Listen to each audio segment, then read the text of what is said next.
Elon Musk एक आधुनिक युग का क्रांतिकारी चैप्टर। एक संकल्प और विजन बदलाव।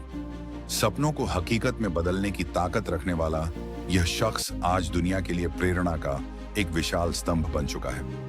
बचपन में जिस लड़के को दुनिया समझने में नाकाम रही, उसी ने आगे चलकर भविष्य की रूपरेखा तैयार की।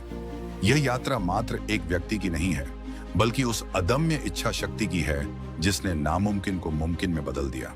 एक साधारण शुरुआत से निकलकर रॉकेट और इलेक्ट्रिक वाहनों के साम्राज्य तक का यह सफर हमें सिखाता है कि बड़े लक्ष्य हासिल करने के लिए सिर्फ मेहनत नहीं, बल्कि एक अलग नजरिए की जरूरत होती है। चलिए इस अद्भुत इंसान की जिंदगी के उन पहलुओं को देखते हैं जो हमें सोचने पर मजबूर कर देते हैं। चैप्टर 2, किताबें और बुलिंग प्लस माइनस। एक रात वो अपनी कजिन्स के साथ बाहर खेल रहे थे। तभी उनकी एक कजिन ने कहा कि उसे अंधेरे से डर लग रहा है, जिसके जवाब में इलॉन ने कहा कि darkness is only absence of light.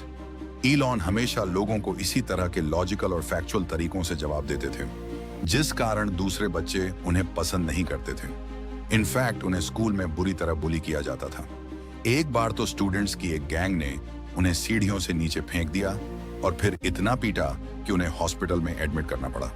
लेकिन इन सभी इंसिडेंट्स ने इलॉन को पेन और हार्डशिप सहने के लिए मजबूत बना दिया। 8 साल की उम्र तक इलॉन की फैमिली एक हैप्पी फैमिली थी, लेकिन फिर 1 साल के अंदर अंदर सब कुछ बिखर गया। उनके पेरेंट्स का डाइवोर्स हो गया, लेकिन इलॉन ने डिसाइड किया कि वो अपने फादर के साथ रहेंगे। चैप्टर 3, पहला कंप्यूटर और पहला बिजनेस। 1984 में केवल 12 साल की उम्र में इलॉन ने इसी कंप्यूटर में कोडिंग करके एक वीडियो गेम बना दिया और उसका नाम रखा ब्लास्टर। यह एक single player space shooter game था, जिसमें प्लेयर को अपनी स्पेसशिप का यूज करके एलियंस की स्पेसशिप को डिस्ट्रॉय करना होता था। उन्होंने ब्लास्टर को एक कंपनी को $500 में बेच भी दिया और टेक्निकली यह उनकी लाइफ का पहला बिजनेस था। चैप्टर 4, अमेरिका का सफर और जिप2। 1999 तक पूरी दुनिया में इंटरनेट बूम अपनी पीक पे था और बड़ी कंपनियां अच्छे स्टार्टअप्स को एक्वायर करना चाहती थी। इसीलिए कॉम्पैक्ट ने जिप2 को $307 मिलियन में एक्वायर कर लिया। इलॉन को अपने शेयर्स के बदले में मिले पूरे $22 मिलियन और इसी तरह केवल 27 साल के इलॉन मस्क एक मल्टी मिलियनियर बन गए। चैप्टर 5, X.com और पेपाल का जन्म। 2002 में ईबे ने पेपाल को $1.5 बिलियन में एक्वायर कर लिया। इस डील से इलॉन को मिले पूरे $180 मिलियन। चैप्टर 6, व्यक्तिगत त्रासदी और स्पेसएक्स की शुरुआत। इंसानों के पास ऐसा करने के लिए अफोर्डेबल रॉकेट्स ही नहीं थे, इसीलिए अब वो स्पेस इंडस्ट्री को बदल कर रख देने वाले थे और इसी तरह स्टार्ट हुई स्पेसएक्स।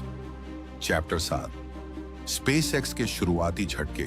स्पेसएक्स के पास अब केवल एक और लॉन्च के पैसे बचे थे। अगर नेक्स्ट अटेम्प्ट सक्सेस नहीं होगा तो स्पेसएक्स हमेशा के लिए खत्म हो जाएगी। चैप्टर 8, टेस्ला मोटर्स और इलेक्ट्रिक कार्स। उन्होंने अपनी मैक्लारेन कार और बाकी पर्सनल एसेट्स बेच के टेस्ला में पैसे लगा दिए ताकि वो कुछ दिन और सरवाइव कर सकें। साथ में उन्होंने पर्सनली इन्वॉल्व होकर फाल्कन 1 के चौथे लॉन्च को सक्सेसफुल बनाने के लिए काम किया। चैप्टर 9, टर्निंग पॉइंट, सफलता का द्वार। इन्हें मास प्रोड्यूस करके कस्टमर्स तक पहुंचाने के लिए चाहिए। फाइनली इलॉन की मेहनत रंग लाई। उन्हें क्रिसमस ईव में $40 मिलियन की इमरजेंसी फंडिंग मिल गई और टेस्ला बैंकरप्ट होने से कुछ ही दिन पहले बच गई। चैप्टर 10, मॉडल एस और भविष्य की राह बदलाव 2। आज टेस्ला और स्पेसएक्स केवल कंपनियां नहीं, बल्कि एक नए युग का संकेत है। मॉडल एस ने कार इंडस्ट्री को बदल दिया तो फाल्कन रॉकेट्स ने ब्रह्मांड के दरवाजे खोल दिए।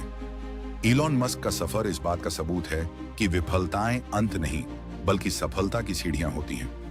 उन्होंने साबित किया कि अगर इरादे बुलंद हों और दृष्टि भविष्यवादी, तो इंसान सिर्फ धरती पर ही नहीं, सितारों तक अपनी छाप छोड़ सकता है। उनकी यह कहानी हर उस व्यक्ति के लिए है जो बड़ा सोचना चाहता है और दुनिया को बेहतर बनाने का साहस रखता है। यही एक सच्चे लीडर की असली पहचान है। मुझे आशा है कि आपको यह वीडियो पसंद आई होगी। कृपया चैनल को सब्सक्राइब, लाइक और शेयर करें और फ्यूचर नोटिफिकेशन के लिए बेल आइकन पर जरूर क्लिक करें। जय हिंद, जय भारत।